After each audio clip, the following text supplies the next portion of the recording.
Hello everyone. আজকের সকালের শুরুটা কিন্তু আর ৫টা দিনের মতো একেবারেই ছিল না। ঘুম থেকে উঠেই প্রথমে গাছে জল দিতে গেলাম। গাছে জল দিতে দিতে চলে গেলাম ব্রাশ করতে। আর ব্রাশ করতে করতেই আজকে জানো তো একটা মস্ত বড় ভুল করে বসেছি। ঘুম থেকে ছেলেকে ডেকে তুলে দিয়েছি। আসলে আজকে ছিল মহরম, স্কুল ছুটি। কিন্তু আমার মাথা থেকে একদম বেরিয়ে গেছিল। ভুল করে ওকে ইউনিফর্ম পরিয়ে দিয়েছিলাম। তারপর আর কি, মনে পড়তেই আবার ওর স্কুল ড্রেসটা খুলে দিলাম। ওকে একটু খেলতে বললাম। ও যখন খেলছিল তখন আমাদের হেল্পিং হ্যান্ড কাকিমুনি এলো। কিন্তু এসেই কাকিমুনি আর কাজ করতে পারল না। কারণ ওর ভীষণ শরীর খারাপ ছিল। মুখ দেখেই বুঝতে পারছিলাম যে ও আর আজকে কাজ করতে পারবে না। আমি বললাম, তুমি বসো, তোমাকে কিচ্ছু করতে হবে না। তুমি বলো তুমি কি খাবে। ও বলল, এক কাপ লাল চা খাবো। আমি চটপট লাল চা করে দিলাম। চা খেতে খেতে অনেকক্ষণ আমার মুখের দিকে তাকিয়ে থাকলো। আমি বুঝতে পারলাম যে ও আমাকে কিছু বলতে চাইছে, কিন্তু বলতে পারছে না। আসলে কিছুদিন আগেই ওর নাতির জন্মদিনের জন্য আমার থেকে অলরেডি ২,০০০ টাকা ধার নিয়েছে। এখন হয়তো ডাক্তার দেখানোর জন্য আরো টাকা লাগবে। তাই আর বলতে পারছিল না। আমি নিজের থেকে জিজ্ঞেস করলাম, তোমার কি টাকার প্রয়োজন? তাহলে বলো। ও বলল, হ্যাঁ, ডাক্তার দেখাতাম। তখন আমি বললাম, টাকার প্রয়োজন যখন, আমার চেনা জানা একজন ভালো ডাক্তারবাবু আছেন। চলো, আমি তোমাকে নিয়ে যাব। তুমি রেডি হয়ে ঠিক ১১টার সময় চলে এসো। ডাক্তারবাবু ১১টা থেকেই বসেন। এই শুনে হাসি মুখে বাড়ি ফিরে গেল। কাকিমুনি যাওয়ার পর ঘরের বাকি কাজগুলো সারলাম। প্রথমে ঘরের কিছু কাঁঠালের বিচি ছিল, সেগুলো রোদে দিলাম। তারপর স্নান সেরে পুজো দিলাম। পুজো দিয়ে উঠে ছেলেকে ভাত খাওয়ালাম।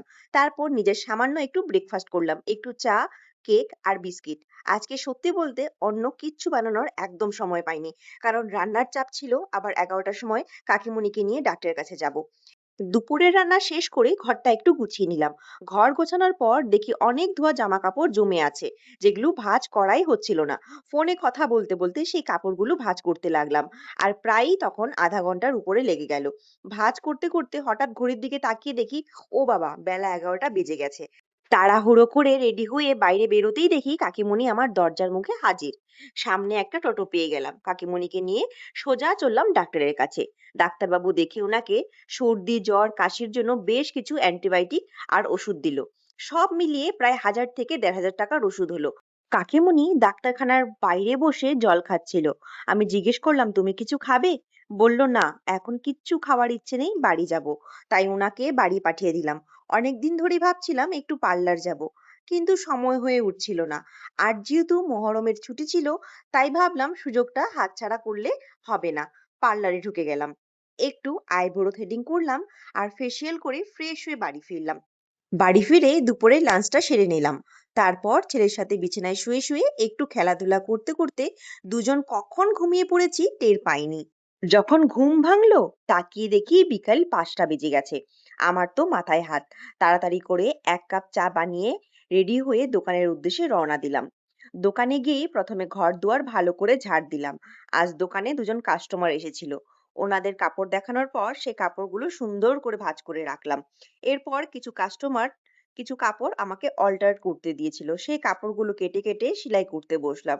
সাইড চাপানো, কেটে ছোট করা, এইসব কাজ করতে করতেই দেখি রাত ৮:৩০ বেজে গেছে। আমি সাধারণত রাত ৮:৩০ ৯টার মধ্যে দোকান বন্ধ করে বাড়ি ফিরি। তবে জানো তো, আজ আমি একটা অদ্ভুত শান্তি পাচ্ছিলাম।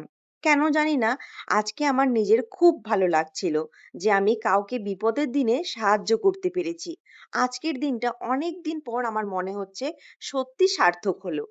এই যে এতদিন ধরে রোজগার করছি, খেটে চলছি, কিন্তু সবটাই তো শুধু নিজের জন্য ভাবা, নিজের জন্য খাওয়া, কিংবা ছেলের ভবিষ্যতের কথা চিন্তা করা। নিজের সংসারের বাইরে গিয়ে অন্যের জন্য করার সুযোগ খুব কমই হয়ে ওঠে। আজ মনে হলো, এই যে একটা অসুস্থ মানুষ, তার এই অসময়ে আমি ওনার পাশে গিয়ে দাঁড়ালাম, ওনাকে একটু সুস্থতার আলো দেখাতে পারলাম, এটাই বোধহয় জীবনের আসল আনন্দ। তবে আজ বাড়ি ফেরার সময় হঠাৎ মনে পড়লো ঠাকুরের জন্য অনেক দিন মিষ্টি নেওয়া হয়নি। তাই ঠাকুরের জন্য একটু মিষ্টি কিনে বাড়ির দিকে রওনা হলাম। সারাদিন যতই খাটুনি হোক না কেন, বাড়ি ফিরে ছেলের মুখটা দেখলেই আমার মনটা শান্তিতে ভরে যায়। বাড়ি ফিরে ড্রেস চেঞ্জ করে রাতের ডিনারটা সেরে একটু বিছানায় বসলাম। আজকের দিনের মতো ভিডিওটা এখানেই শেষ করছি। সবাই ভালো থাকবেন।